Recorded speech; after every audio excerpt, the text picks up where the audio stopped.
आज का दौर आर्टिफिशियल इंटेलिजेंस का दौर है। नए बच्चे पढ़ाई के लिए आर्टिफिशियल इंटेलिजेंस जो है उस पर आधारित ऐप का प्रयोग कर रहे हैं। अभी हम मौजूद हैं कटापत्थर में सुराह स्कूल में। ये एक नई तरीके की अवधारणा है जिसमें बच्चों को प्रकृति के साथ और प्रकृति से ही जो चीज़ें मिलती हैं हमारे पे, उन्हीं के आधार पर गणित और विज्ञान जैसे जो जटिल उसके विषय होते हैं उनके बारे में जानकारी दी जाती है। जो सुराह की टैगलाइन है वो बताती है कि ये जो अवधारणा है ये किस तरीके से काम करती है। तो सुराह का कहना है head, heart, hands in the harmony, यानी आपका जो ज्ञान होता है, आपकी जो आपकी सहानुभूति जो होती है और आपका जो कौशल होता है, इन जब तीनों चीज़ों को हम जोड़ते हैं तो उससे जो चीज़ें निकलती हैं उससे आपको चीज़ों को बेहतर समझने में उससे मदद मिलती है। तो हमारे साथ में मौजूद हैं सुराह के फाउंडर श्रेय रावत। तो श्रेय से बात करते हैं कि किस तरीके से उनको ये विचार आया कि इस तरीके का एक स्कूल होना चाहिए। नमस्कार जी।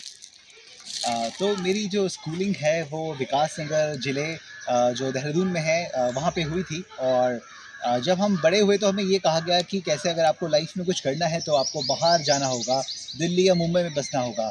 क्योंकि कहते हैं कि पहाड़ का पानी और पहाड़ की जवानी पहाड़ के काम नहीं आती और दोनों ही नीचे बह जाती है। तो हम भी नीचे ही गए, मतलब हम भी शहरों में गए। वहाँ पे हमने टीच फॉर इंडिया नामक एक संस्था का मैं हिस्सा रहा 5 साल तक। मैंने वहाँ पढ़ाया, मैंने वहाँ पे टीचरों को ट्रेन किया। करते करते मेरा करियर मुझे एक सेंट्रल स्क्वायर फाउंडेशन एक संस्था है और हरियाणा एजुकेशन डिपार्टमेंट के में मैं प्रोजेक्ट लीड था, निपुण भारत मिशन में चला रहा था। और अपने काम में मैं 10 लाख बच्चों को इम्पैक्ट कर रहा था। पर ये जाना कि मुझे उस काम करते करते 10 बच्चों के नाम तक नहीं पता थे, क्योंकि वो बहुत ही जूम आउट काम था। काम बहुत इंपॉर्टेंट है पर मुझे लगा वो मेरे लिए नहीं है। मेरा जो कॉलिंग थी वो ये थी कि मैं किस तरह से अपने उत्तराखंड जो राज्य है वहाँ वापस आ सकूं और वहाँ पे एक ऐसा स्कूल चला सकूं जो बहुत ही ज़्यादा डेप्थ फर्स्ट हो, जहाँ पे हर एक बच्चे को उनके नाम, उनके जो अंदर का उनका जो आइडेंटिटी है उससे जाना जाए, ना कि सिर्फ एक रोल नंबर से। तो इसलिए हमने सोचा कि वापस आते हैं और एक सुराह एक स्कूल को शुरुआत करते हैं। क्योंकि हमने देखा कि जितने भी यहाँ पे देहरादून के स्कूल हैं वो है तो बहुत फेमस, देहरादून को भी स्कूल कैपिटल बोला जाता है। पर क्या यहाँ पे जो पहाड़ी बच्चा है क्या वो भी एक अच्छा स्कूल एक्सेस कर पाता है कम से कम पैसे में?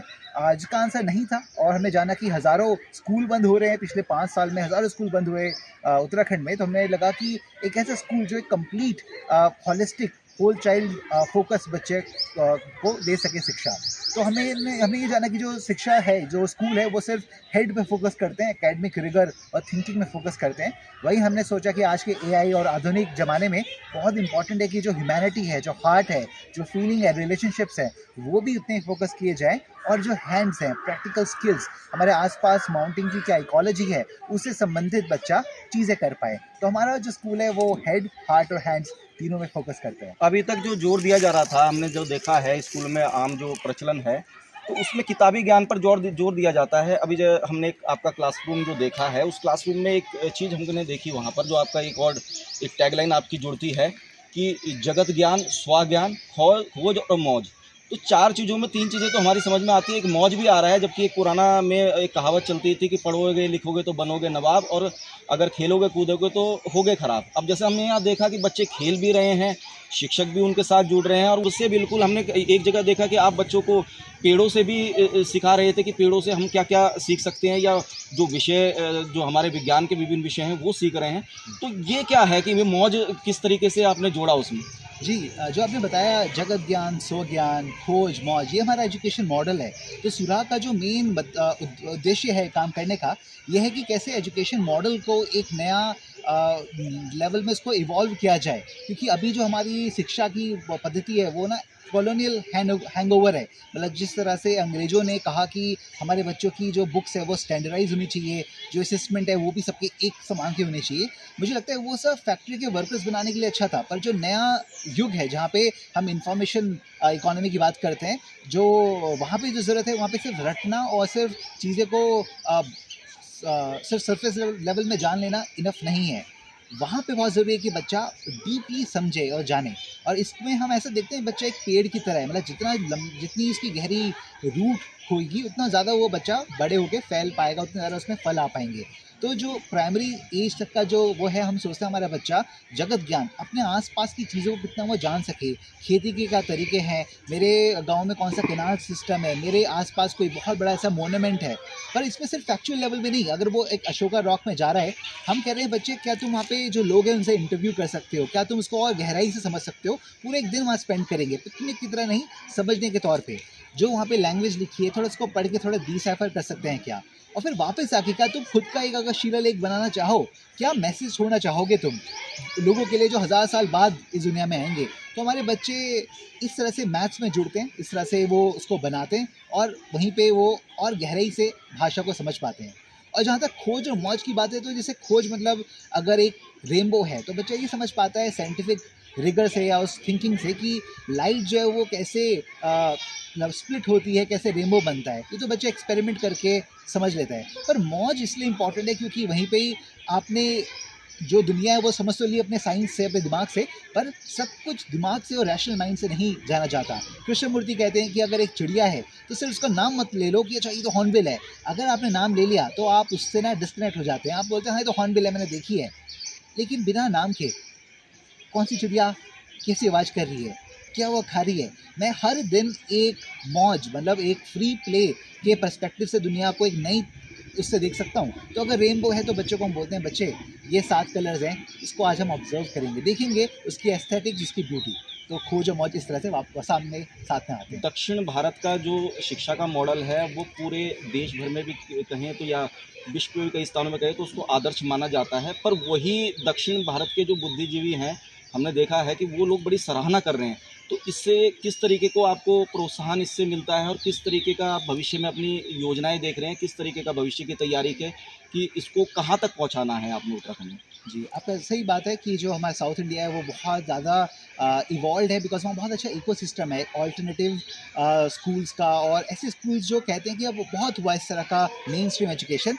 वहाँ पे जो बच्चा है वहाँ पे वो अच्छे से खुद को जान पाएगा और आसपास को जान पाएगा। तो इसलिए मैंने भी काफ़ी स्टडी करी, बैंगलोर के स्कूल्स में, बहुत सारे स्कूल्स में गए, हम इवन इंग्लैंड और फिनलैंड के स्कूल्स में भी गए। जो मैं एक इंक्यूबेशन का पार्ट हूँ द सर्कल इंडिया, वो मैं इंग्लैंड और फिनलैंड के स्कूल्स में भी लेके गए। तो हमने ये जाना कि जो हमारा यहाँ पे जो एजुकेशन सिस्टम है स्पेशली नॉर्थ में, हम ऐसे कैसे एक नेटवर्क ऑफ स्कूल्स बना सके पूरे प्रदेश में। हमारा जो उत्तराखंड का जो राज्य है गढ़वाल से लेकर कुमाऊं तक, हम अगले 5 साल में 5 अलग अलग स्कूल खोलने के प्लान में। तो कटा पत्थर के बाद हम कहाँ बढ़ रहे हैं? जी, हम देहरादून सिटी के पास बढ़ रहे हैं क्योंकि वहाँ पे डिमांड ये आ रही है पेरेंट्स की कि आपने अच्छा स्कूल तो चलाया है पर ये भी लोकल कम्युनिटी के लिए अवेलेबल है, जो कि बहुत अच्छा है। पर हम अगर अफोर्ड भी कर सकते हैं और हम चाहेंगे कि देहरादून सिटी में एक ऑल्टरनेटिव स्कूल हो, उनको वहाँ नहीं मिल रहा, तो हम एक ऐसा स्कूल सोचें जो इंक्लूसिव हो, जिसमें कोई भेदभाव ना हो पैसों का, जो अफोर्ड कर सकता है वो भी आए, जो लोकल बच्चा है गाँव का वो भी आ सके, ताकि कल के दिन एक इंक्लूसिव इंडिया बन सके। तो हमारा स्कूल एक सबसेट, एक छोटा एग्जाम्पल होगा उस इंक्लूसिव इंडिया का। एक अंतिम सवाल आपसे मेरा है कि अभी आर्टिफिशियल इंटेलिजेंस की बात हुई, सोशल मीडिया की बात हुई, तो उसके परिणाम और दुष्परिणाम जो हैं वो सब सामने सुखद भी हैं और दुष्परिणाम भी उसके सामने आ रहे हैं। तो आपका अभिभावकों को और जो बच्चे हैं, क्योंकि आपने एक रोल मॉडल आप बने हैं इस क्षेत्र में, तो आप क्या बताना चाहेंगे उनको कि क्या ये चीज़ें सही हैं और इसका उपयोग किस हद तक ठीक है या नहीं है? जी, कहना कि जितने भी सोशल मीडिया है, जितने भी हमारे वेस्टर्न कंट्रीज़ हैं, उन्होंने बना तो दिए, अब वही सबसे ज़्यादा प्रोग्रेसिव माइंडसेट ये लेके आ रही है कि 16 साल तक वो कह रहे हैं कि बच्चों को हम सोशल मीडिया में आने ही नहीं देंगे, वो एक तरह का इलीगल चीज़ है, और वो पेरेंट्स को अकाउंटेबल होल्ड करेंगे। और वो इंडिया को ऐसा देखते हैं कि हम कितना यहाँ से डेटा ले लें बच्चों का। तो बहुत ज़रूरी है कि हमारे, और स्पेशली अभी कुछ केरला आए, अभी मैंने न्यूज़ में पढ़ा कि वहाँ पे भी ऐसा हुआ कि 16 साल तक बच्चे नहीं सोशल मीडिया में आएंगे।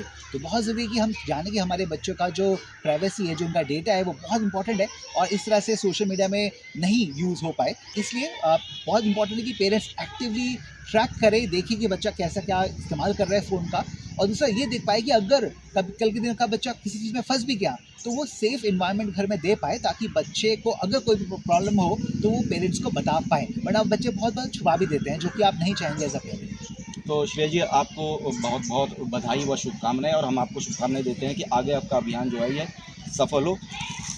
अमर उजाला के लिए विकास नगर से संवाद के लिए मैं जितेंद्र जोशी।